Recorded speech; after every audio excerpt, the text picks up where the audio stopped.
Oh, shalom, my friends. Shalom, everyone. This is your old pal, Rabbi Sol Solomon, founder and spiritual leader of Temple Sons of Bitches in Great Neck, New York. And you know how I love acting and the theater and theater people and talking about the art and the craft of live performance. Well, I've got not one, but two wonderful people here on the phone to talk with me because they are both in a play. Now, the husband, Michael Tucker, wrote the play as well as appears in it, and his lovely wife, Jill Eikenberry, is in it as well. Now, you know these people. You saw them in LA Law many years ago. You also saw her. She's an Obie Award winner for her off-Broadway work. You saw her in Uncommon Women and Others with Meryl Streep, no less, on public television. You saw her in the movie Arthur and Butch and Sundance and like a miniseries. She was a guest star on Judging Amy. Jill Eikenberry's been everywhere. Michael Tucker is an Emmy nominee who has done tons of regional theater.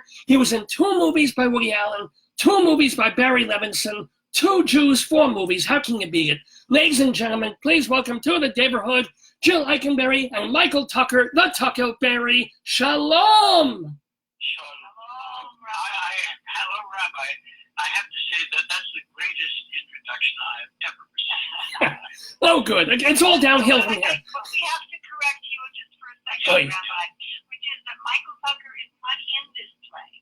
He wrote this play, but I'm in it, and so are 5 incredible actors.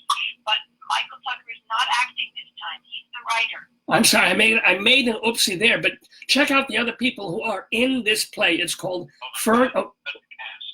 Yeah, we got Mark Lynn Baker, John Glover, Mark Blum is in there. There's one other person, forgive me, who else is there? Ellen Parker and Jody Long. And Ellen Parker and John, I'm sorry, I forgot the women, but all those people doing this show at 59E59 Theater, which amazingly enough is located on 59 East 59th Street. So why don't we have the author, AKA Michael Tucker, tell us what Fern Hill is about? Well, it's about just under 2 hours. It's about a group of friends of a certain age, I would say, and they're at the Central Couples Farm, kind of in upstate New York, to celebrate 3 birthdays of the 3 husbands, one turning 60, one turning 70, one turning 80. And the 3 couples gather for the weekend. They've known each other for 30, 40 years, and they're great friends, great cooks, great drinkers, and they're fabulous, wonderful characters that were created by me. And, but there's got to be an uh-oh. There's got to be the fly in the ointment. There's a couple of uh-ohs. There's an and then there's an oh. Oh. So the which I'll talk about, is that the hot topic of conversation is that they're thinking about moving, the other 2 couples moving in, buying into the farm, and all 3 couples living together. And as they go into their advancing years, take care of each other and grow old together. And grow old together. So that's the idea. And then the I won't tell you about because you have to come and see the play. Oh, of course. Just tell you that something occurs in the course of the play that throws a wrench into the whole thing and makes the idea of living together more interesting and maybe not always fun. Now, the question that everybody tends to ask playwrights is, how autobiographical is this? What spurred the idea to? Well, yeah. I was actually inspired by my own writing.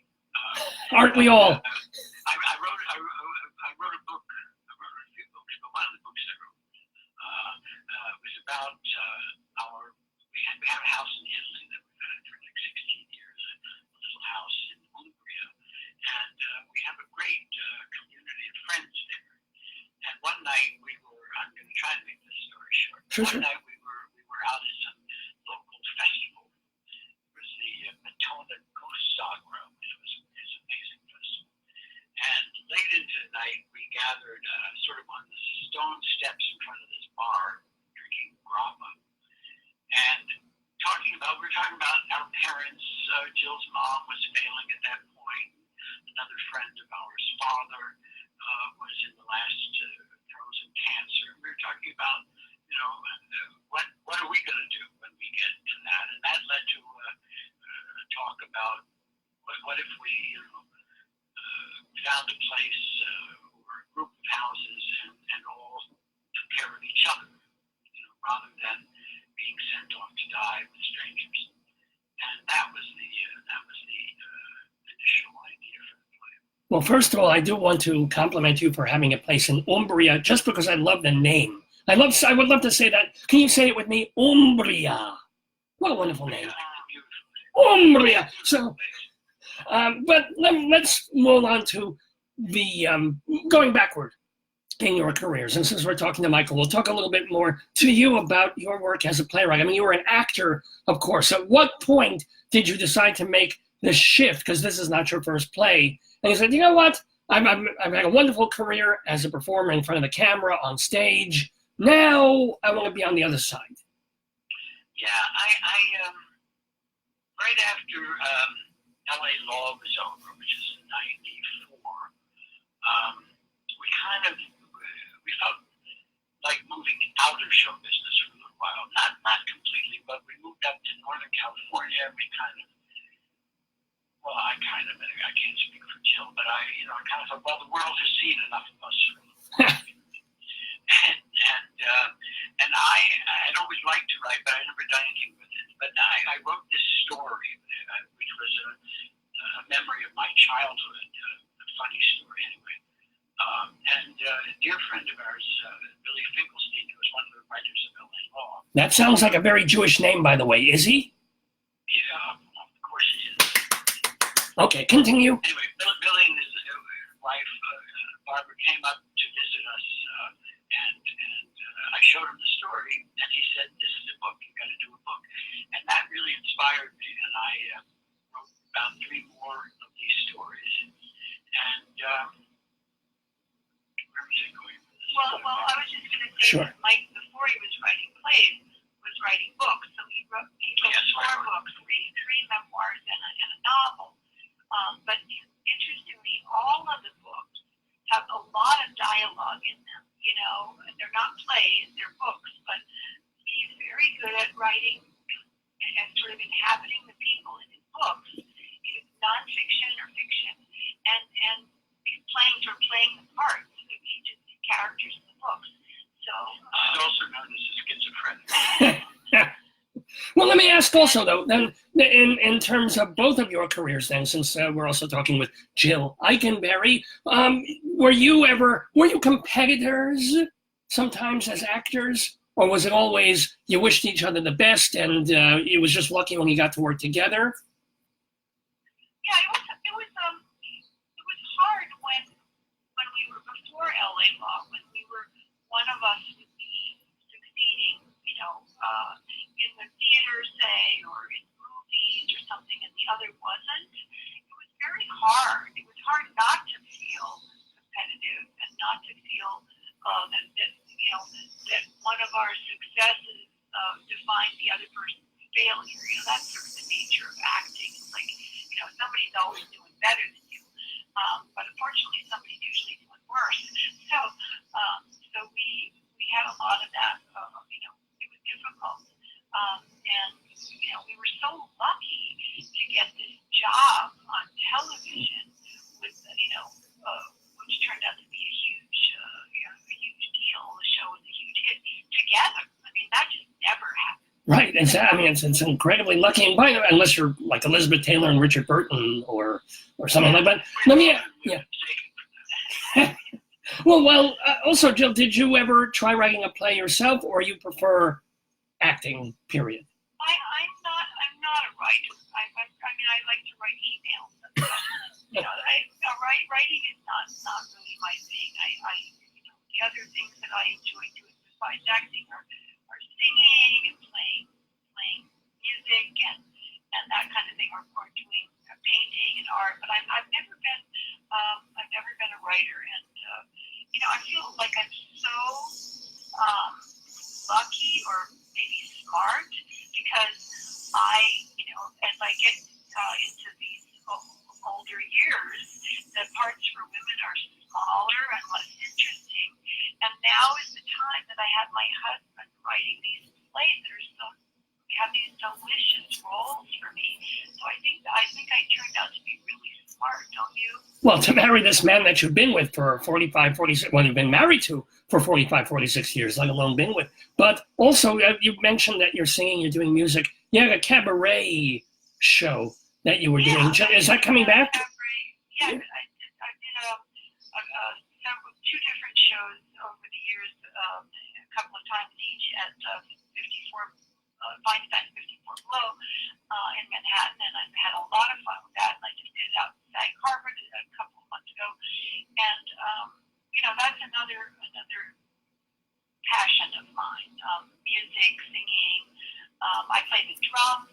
Our son is a professional drummer. He's been teaching me drums for about 3 years, 4 years. And wow! I love that, and so that's a really, really fun. I have no rhythm. I can't even play bongos. I'm just completely useless. It's really sad. Let me ask you also, Jill, what did you learn going to Yale Drama School? What was the most important thing that they taught you there? Most important thing? Well,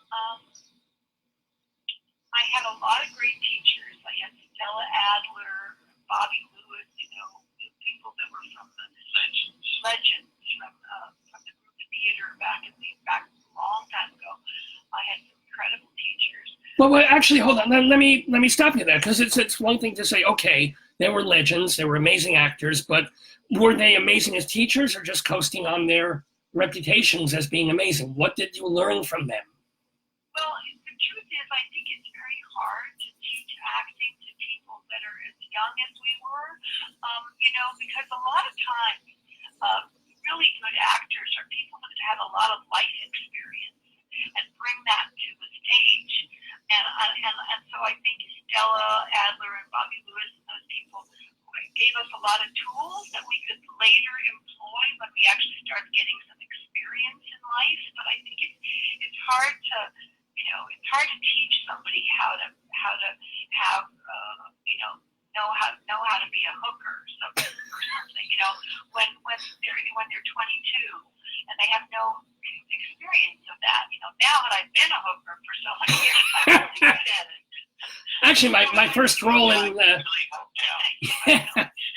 my first role in Synagogue Theater was in Sweet Charity as Charity Hope Valentine. So I'm very very proud of that. I had to wear the heels and everything. Yeah.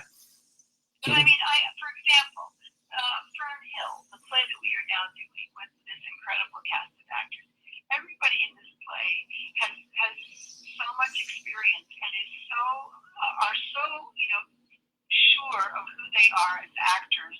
That doesn't mean that they know how to dive right in and be the character, but we're all learning together. And it's with this kind of experience in the room, it's a gorgeous thing to be able to do. I feel so lucky.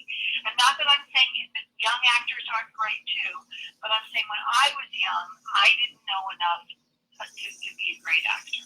Now, did both of you, Jill Eikenberry and Michael Tucker, was it meet at Milwaukee Repertory or when you were doing Moon Children on Broadway, or where did you guys actually meet?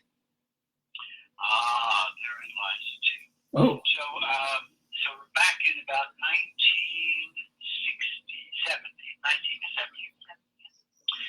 and we were both in the company of the Arena Stage Repertory Company in Washington, D.C., which is a really fabulous regional theater. Jill was fresh out of Yale Drama, and this was her first job, and it's a plum job to get out of Yale Drama School. And I had been around for a few years. I worked in Milwaukee, as you mentioned, and I worked also at the Long Wharf Theater in Haven when I first graduated. And you started at Carnegie. Yeah, right. I started at the Carnegie Deli, so we have that in common, yes. Yeah, when I was there was Carnegie Tech. That was pre-Mellon. I'm pre-Mellon, PM.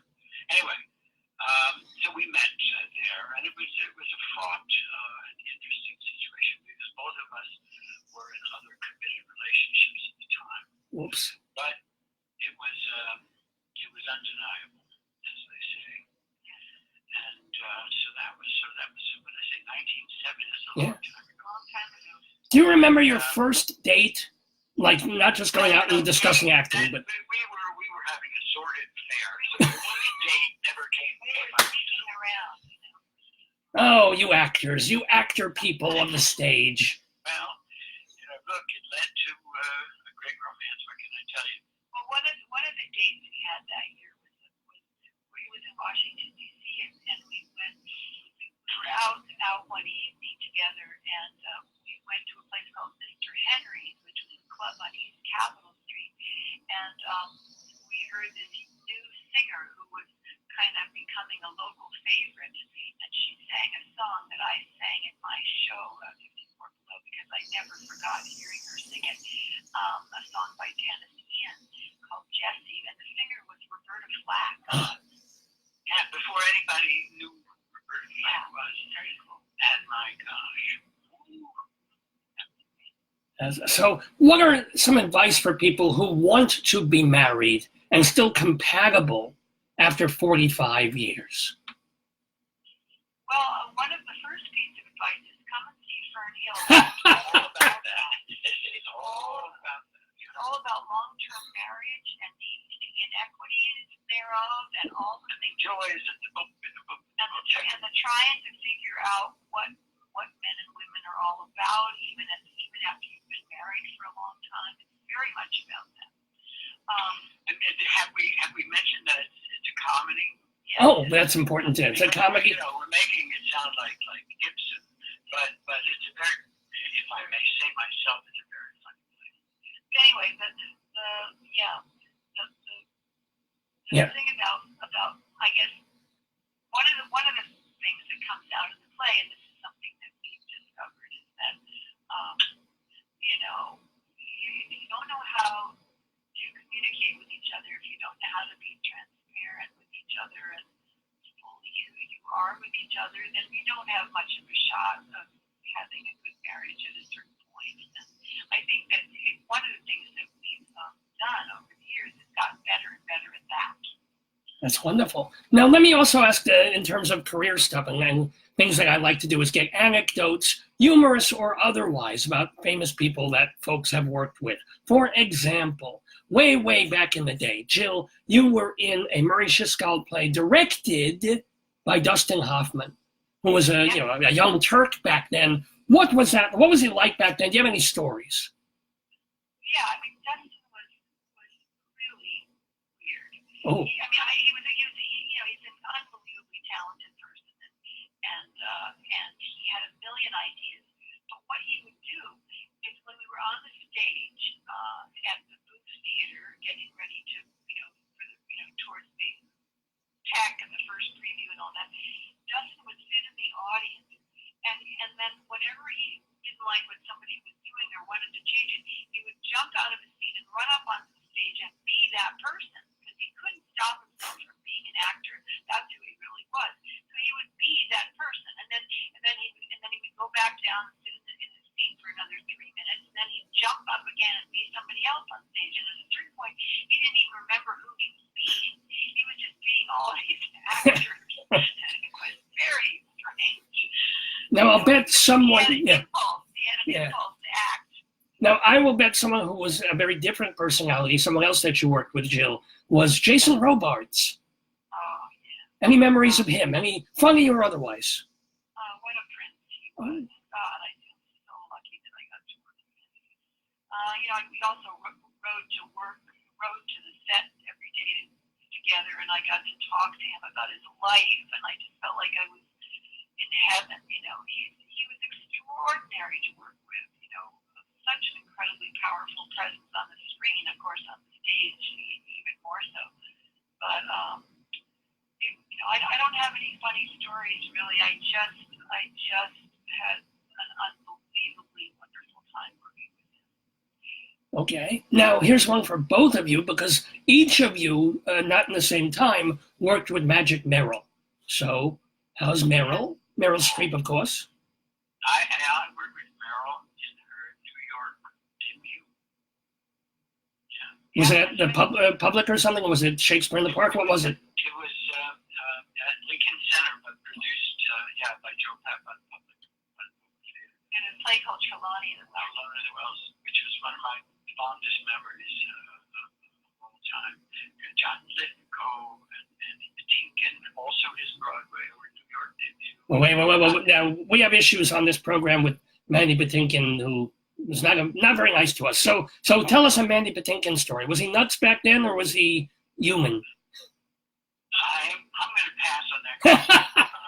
No, I have a very nice relationship with Mandy, but I don't see him often. But I was gullible. What about Joe Papp? One of the things about Meryl that was interesting during that production was that because I have a funny story about Meryl, because I was at the Eugene O'Neill Playwrights Conference up in Waterford, Connecticut, every summer as an actor, and I for several years, and I was becoming quite the star up there. I mean, I was getting a lot of great roles and everything, and then along comes this new person out of Yale drama with this funny name, and she starts to kind of take a lot of people's attention. She's really good, but she and I became great friends at the O'Neill, and we talked to each other all the time about what we wanted to do in our lives. And one of the things Meryl said was, I really don't know if I want to do this. I really kind of want to live in the woods and go barefoot and raise 10 children. I'm not sure I really want to do this acting thing. And I was encouraging her, and I would say, go for it. You're so good, and you're so interesting, and you really should go for it. And I was kind of being her mentor. And then I went down to New York to audition for Trelawney of the Wells, that play, and I thought I really did a fantastic audition, and I knew my husband already had a part in it. And I came back up to the O'Neill, and was sitting out on the porch having lunch, and Meryl comes out the screen door, and she says, "I got it." And I was like, "What?" And she got the part that I had auditioned for, and I was her mentor. Oh, boy. She got the part that I had auditioned for, playing opposite my husband. And I was like, oh, okay. Did you poison her butterscotch pudding?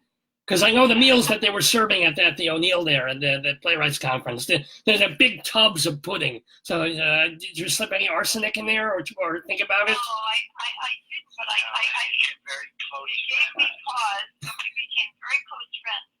But it wasn't really until I went to the first preview of that play and saw her on stage and saw her come out for her first entrance, this brand new young actress from school, to a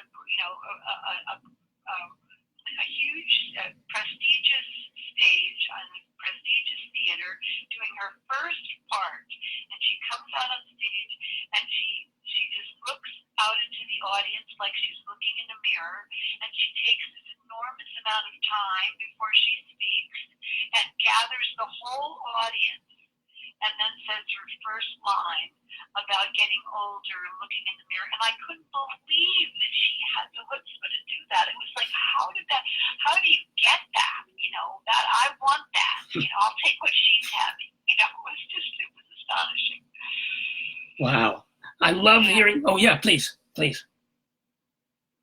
Oh. That was my Meryl story. Well, that's a great story, actually. And we are hearing great stories from Michael Tucker and Jill Eikenberry. Now you can see Jill in Michael Tucker's play, which is called Fern Hill, and that is playing at 59E59 Theaters. It's over just off East. Well, it is on East 59th Street. But not that far east. You don't have to go to the river. So go see it. It's running from the middle of September through the middle of October with an amazing cast. We haven't mentioned the director. Who's directing it? Nadia Tass, T-A-S-S. Nadia. Well, we're right in the middle of it right now. Beginning our second week of rehearsal, and Nadia is sensational. Oh, good. She's a dynamo. She's indefatigable. She's from Australia. Yeah. That'll do it. She's a big film director as well as a stage director in Australia, and she's just fantastic. She couldn't be happier. I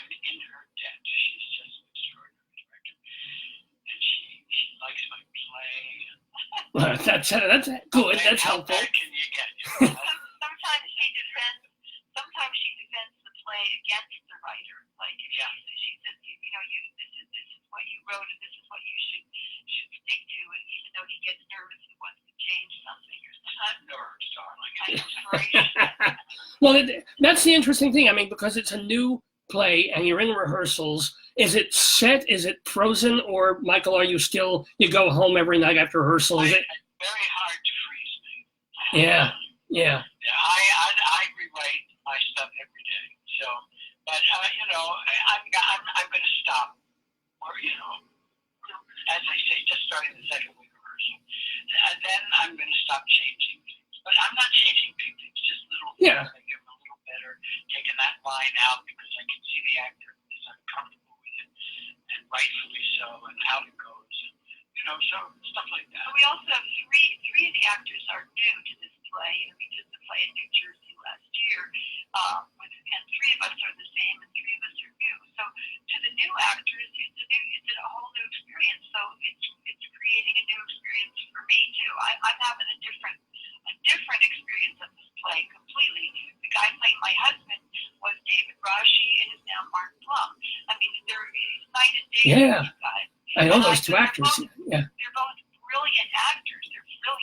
So I'm having a whole other experience of this play, which is and it holds up. That's the other good thing is that with all these different interpretations, the play really holds up. So that makes me very proud of myself. Oh yay.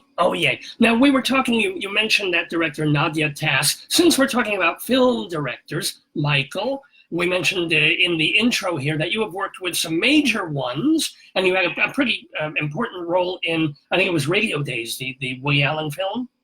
So, and we don't have to get negative or whatever, but any Woody Allen memories or stories of him as a director? I actually worked with him twice. I worked in Purple Rose. Purple Rose Cutter. I had one scene, but it was a really fun scene with Jeff Daniels. And that was a really nice experience. He's great to work with. But tell him about when you got the call about radio. Yeah. Okay. I was getting there, honey. Oh, sorry. Anyway, so I did that, and then a year passed, and I got a call from Juliet Taylor, who was casting films, all his films, and she said, Michael, Woody wants you for his new film. And I said, great. What day do I work? And she said, no, this is a big role. You'll be working throughout the whole movie. And I said, great, And she said, I was, this was a big deal for me at that time. Yeah. And well, it still would be a big deal. Right now, to tell you the truth. Yeah. But and then she said, but he wants to come in next week and get into a couple of the costumes, and he'll shoot them against the screen. He likes to do that. I said, sure. So the night before I go in to do that, I have a dream where I'm putting on the costume, and I go out, and he says, oh, that's Michael Tucker? I thought Michael Tucker was a tall actor, and I was going to lose the role. But that didn't happen. It was just a dream. Yeah, and then I think one of my favorite moments of you on TV or film is the scene after when the father is really angry at the kid. You play the father, and the kid has done something stupid and wrong, and he's spanking the kid, and then you're listening to about the kid in the well, and the whole mood of that scene changes. I think it's one of the best scenes Woody Allen ever did, and you were a key part of that. Now that's very interesting that you would say that. Why? Well, because I had this very interesting experience. I don't even know if I should tell you about it. Of course you should tell me about this. Well, I know you. Anyway, we're shooting that scene, and so at the crucial point of the scene, we're listening on the radio because a child is falling down a well, and the whole nation is listening over the radio to see what happens to this child who fell down the well.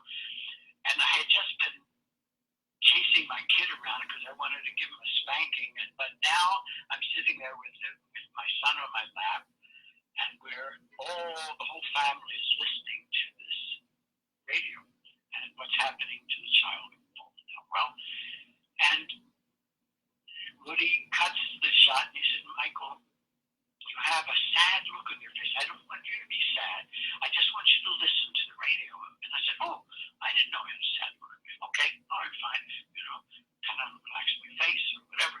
And we should start shooting again. And I'm holding my son, listening to this thing. And he cuts again. He said, Michael, you have this sad look on your face. And I said, I'm not doing a sad look on my face. I just look that way. And so 3, 4, 5 cut, and still he's cutting the film. And I'm starting to have, schmilkes about this. So he starts up again, and we start to shoot the thing, and I say, okay, another kid down the drain.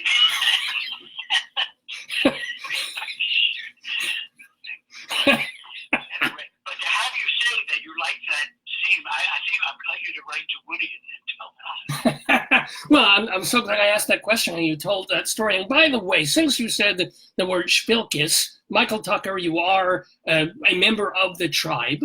I certainly am. Muzzle. So was that ever an issue with you? Because Jill, you are not. You're like the Shiksa goddess, and he's the little Jew like me. Yes. Right.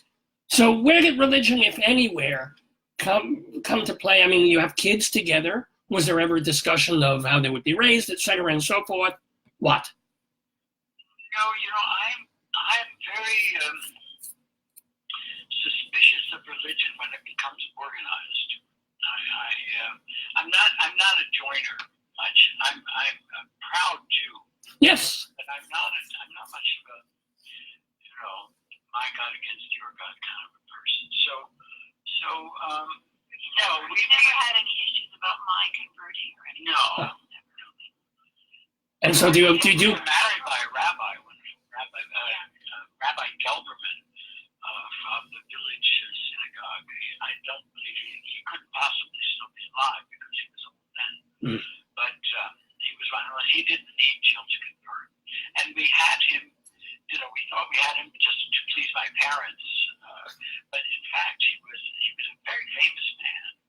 Oh, okay. A philosopher. And also our son did do some go to some Hebrew school.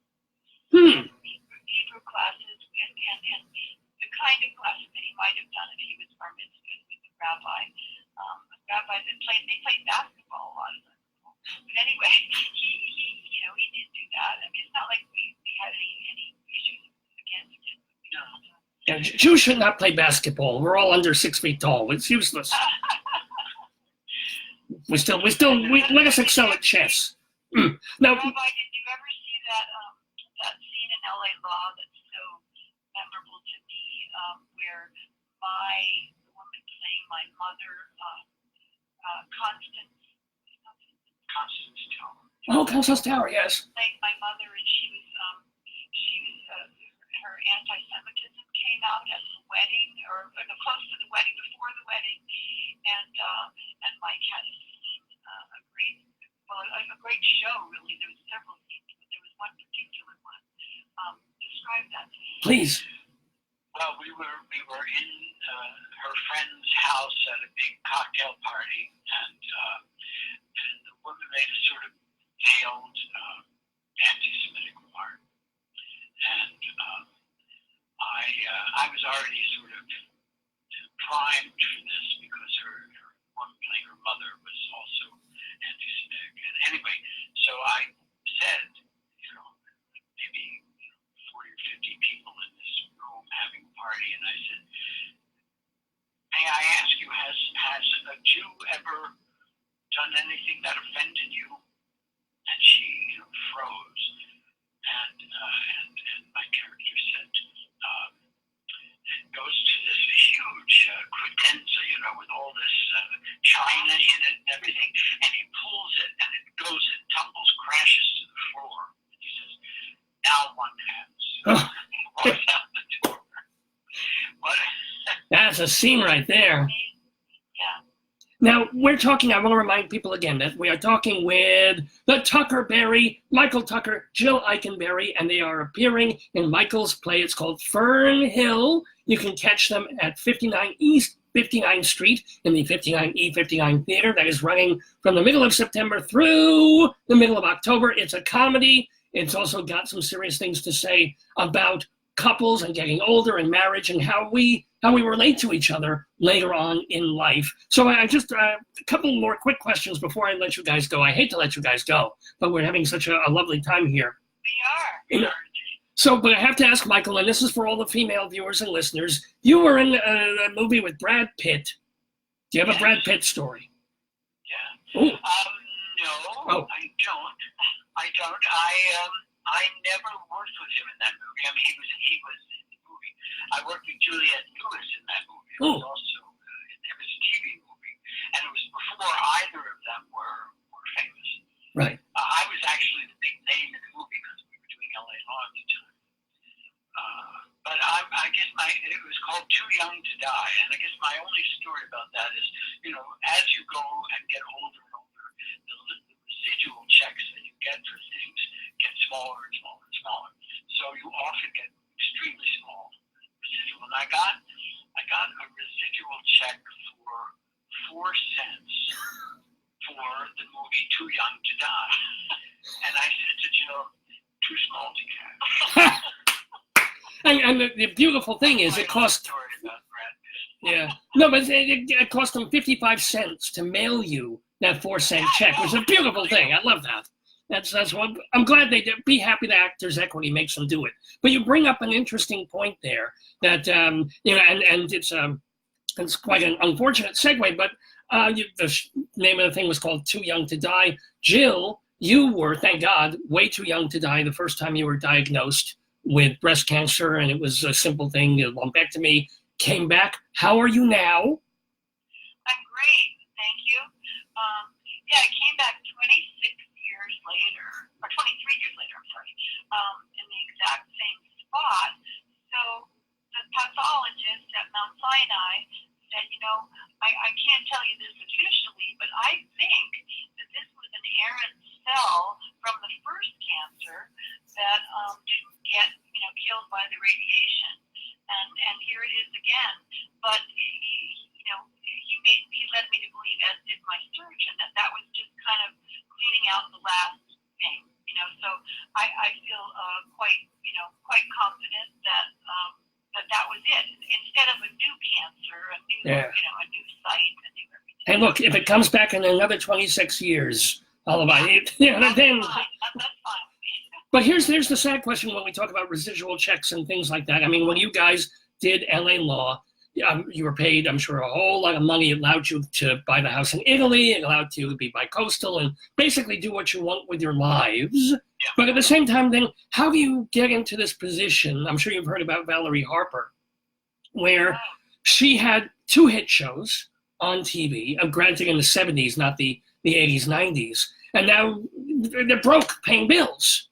How does that happen, especially if you're in equity? I have no idea.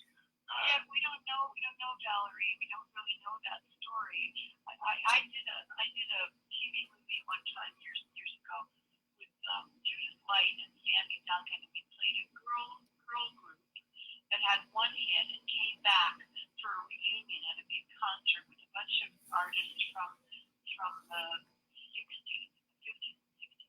And there were so many unbelievably sad stories back then. And one of the people in the show was Mary Wells, who sang that song "My Guy." Oh yeah.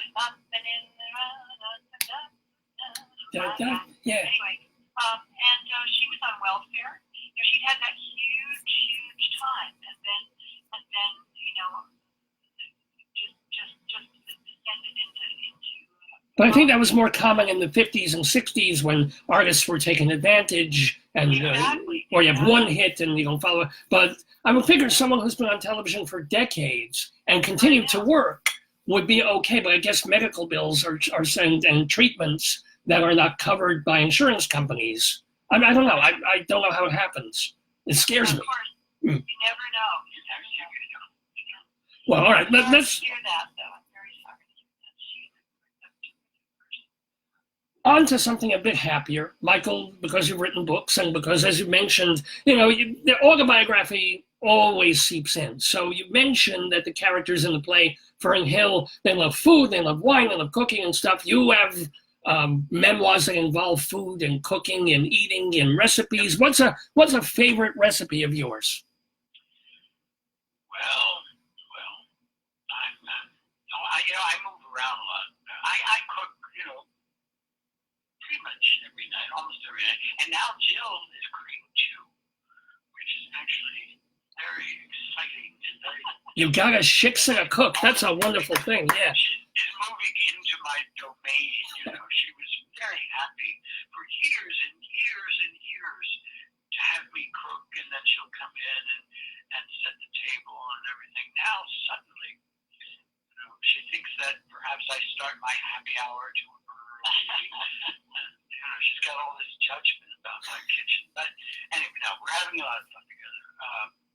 What favorite recipe? I would say that my favorite things that I think he cooks everything brilliantly, but he's been affected tremendously by the time that we spend in Italy, which is sure. a month, Umbria! 5 or 6 weeks in the spring, 5 or 6 weeks in the fall, and I think he cooks incredible pasta dishes like spaghetti alla matriciana or spaghetti vongole, spaghetti with clams.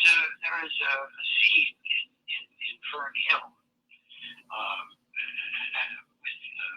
that consists pretty much of the recipe for spaghetti vongole. Yeah. Spaghetti with clams, which are not kosher. I know. I was going to make the joke about you and clams and all that, but I'm not, because you already did. Thank you for going there with the kosher thing. But okay, I don't begrudge you. I think people should eat what they want. Basically, if it makes you happy to eat what you want, what's the big deal? It's not a political decision. Basically not. Well, let me remind people one last time that we keep talking about this play, Fern Hill. It sounds interesting. It sounds funny. It sounds humane and human. And you, humans, should go see it at 59E59 Theaters off-Broadway, running from September 20th through October 20th. Let's remind people that it also stars Marklyn Baker and John Glover and Mark Blum and Jody Long? Jody Long and Ellen Parker, and of course, Jill Eikenberry in the play by her husband, Michael Tucker. I guess my last question for you guys is, your actors never retire, and writers certainly never retire, but do you see yourselves at a point where you'll be 40 weeks in Italy, 45 weeks in Italy, and kind of taper away, or no, you'll be doing this for 20 more years? I don't know. I think I probably keep pressing on the way we press on. We don't work because we have to. We work because we're really interested in it. So, this is an incredible experience for me. This is his first play in New York. Yeah. Right. Age 74. I'm having an incredible time. I'm having a lot of terror and fear, so I'm alive, it's nice to be alive. And then we'll go and be in Italy for 4 or 5 weeks. Our kids are coming over, we'll pick our olives, we'll make our olive oil. How bad is that? It's a great life to be able to do all these things. We feel so lucky that we have good health to do it and a great partnership. So it's pretty awesome. Well, it's good to be alive if you are the Tuckerberry, or if you get, like me, to talk to these delightful, wonderful people, these actors and these writers, Jill Eikenberry, Michael Tucker. Much success, not only with Fern Hill at 59E59 Theaters, but everything that you continue to do. And I just thank you so much. You too. Thank you. Very nice to talk to you. Great to talk to you. Shalom to you. Okay. Bye. Shalom. Shalom. Bye-bye. The Tuckerberry!